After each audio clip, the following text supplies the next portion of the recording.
E aí galera, aqui é o Cássio para o canal do Cássio e essa é a nossa terceira aula de RGSS. Bom, como eu prometi para vocês, hoje a gente vai ver um pouco de classes e métodos. Esse é um assunto bem extenso, mas você vai acabar usando para todos os seus scripts praticamente, né?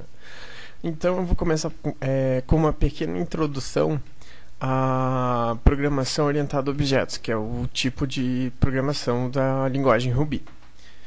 Então, lembra quando eu falei para vocês aqui dos inteiros, da string, do float, do boolean?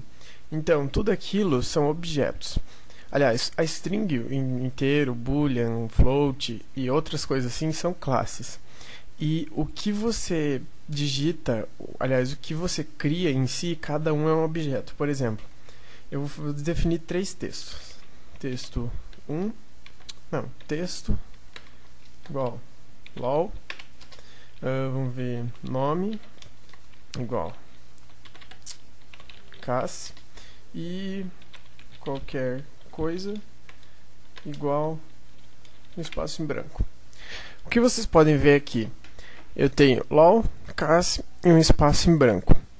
Esses três objetos pertencem à classe string, ou seja, eles são como se você pensasse que eles são do mesmo tipo, mas o conteúdo deles é um pouco diferente. Se eu fizer de outro modo, por exemplo, número igual isso daqui, conta, uma conta que você tem para pagar de R$10 e qualquer número, daí um número bem grandão aqui. Então, esse número e esse número, eles vão ser objetos da classe inteiro. Deve estar soando meio abstrato para vocês falar de objetos desse modo, mas eu vou tentar com outros exemplos, agora já iniciando a falar de classes. Então a gente vai vir aqui nos scripts, vamos lá para baixo, vocês vêm aqui, criam um script chamado estudo de classes, onde a gente vai fazer as nossas classes, e então vamos aqui começar. Bom, como é que a gente define uma classe? A gente pega, digita class e o nome da classe. Eu vou digitar class, o nome da classe. Daí a gente dá alguns enters ali e dá um end. Isso daqui é o corpo da classe. Tudo que vai ser da classe vai estar aqui dentro. E, bom, então, o que pode ir dentro de uma classe? Pode ir muita coisa, mas principalmente métodos. E o que são métodos? Métodos vão ser os procedimentos que essa classe vai tomar. Lembra quando eu falei para vocês do .to underline s? Então, significa que se eu tiver aqui tipo número igual a 1, se eu colocar número .to underline s, o que é esse ponto aqui? Esse ponto indica objeto, é o objeto chamado número, armazenado na variável número. Objeto, execute esse método aqui da sua classe, ou seja, então o 1, que é o objeto da classe inteiro, ele vai pegar e vai executar esse método aqui, que vai ser a conversão dele mesmo para um texto imprimível, assim como vocês viram. Então, vou fazer assim um nome aqui, um método aqui. Qual que é a sintaxe para métodos? Você digita def, nome do método, eu vou colocar aqui o nome do método como nome. E eu vou mandar, e a gente pega, dá uns enters ali e dá um end. Isso daqui dentro é o corpo do método. Então a gente põe os comandos que a gente quer que esse método execute aqui dentro. Nesse método eu vou colocar para ele printar, não é um verbo isso, printar, mas enfim. Eu vou colocar um print aqui para ele falar, meu nome é Cássio. É simples e acho que vai dar para vocês entenderem. Então, repetindo o que a gente tem aqui, a gente tem uma classe com um método dentro. O nome da classe é cas e o nome do método é nome. E o que esse método vai fazer?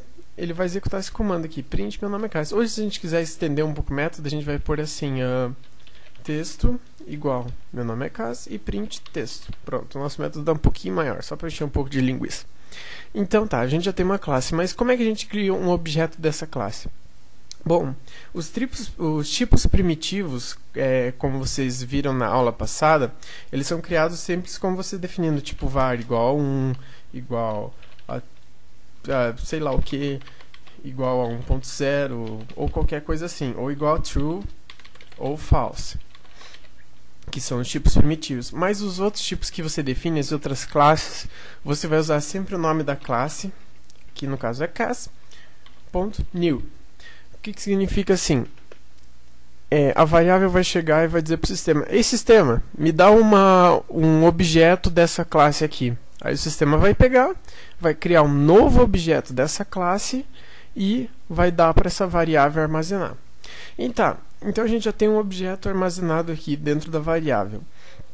Mas o que a gente faz com esse objeto? Olha, vamos executar o método nele. Então a gente digita var, ponto, opa, isso daí não foi um ponto, mas ponto, o nome do método, que é nome. Tá difícil de digitar hoje. Mas, então, aí ela pegou a variável e mandou executar o método da variável. Daí a gente vem aqui, dá um OK. Vamos jogar, testar. E vocês viram que apareceu aqui, meu nome é Cas. Exatamente o que a gente mandou o nosso método executar. Então, basicamente é isso. Todas as classes vão ter métodos dentro delas. Algumas até que não, mas isso é meio raro. E você vai poder executar esses métodos dessa forma que eu indiquei. Então eu vou dar um exemplo mais prático para vocês. Eu disse que tudo é feito de objetos no Ruby, não é? Então, se vocês estão olharem aqui para o canto esquerdo, vocês estão vendo todas as classes aqui. Tudo isso daqui tem objeto disso no jogo. Por exemplo, se eu pegar aqui a classe GamePlayer. GamePlayer, se vocês são bons em inglês, vocês vão saber que é o jogador do jogo, enfim. Aí, isso daqui é a classe que vai ser chamada para criar um objeto do jogador. Para ficar mais fácil de entender, a gente vem aqui nessa classe aqui, GameEvent. Como vocês sabem, vai ter num jogo aqui feito na RPG Maker, vai ter um monte de eventos, a maioria das vezes, né? Então, cada evento daquele é um objeto dessa classe aqui, GameEvent. Isso daqui a gente vai falar mais tarde, tá? Esse símbolo aqui de menor e o GameCharacter. Mas, por enquanto, vocês só olhem para essa parte aqui, ó. Opa, para essa parte aqui. Class GameEvent. A classe GameEvent vai ser um evento e toda vez que a gente vem aqui e define assim, a gente cria um evento aqui, vocês estão vendo esse evento aqui, no jogo, ele vai interpretar assim, eu quero que você me dê um objeto dessa classe GameEvent para esse evento aqui. E ele vai repetir isso para todos os eventos, ou seja, a gente vai ter um monte de objetos da classe GameEvent, mas a classe GameEvent é só uma. Bom, essa foi a aula de classes e métodos. Falei meio pouco para vocês, mas é uma introdução e é mais ou menos teoria, né? Mas na próxima aula a gente já vai continuar e vai ficando cada vez mais legal. Espero que tenha feito algum sentido e até mais.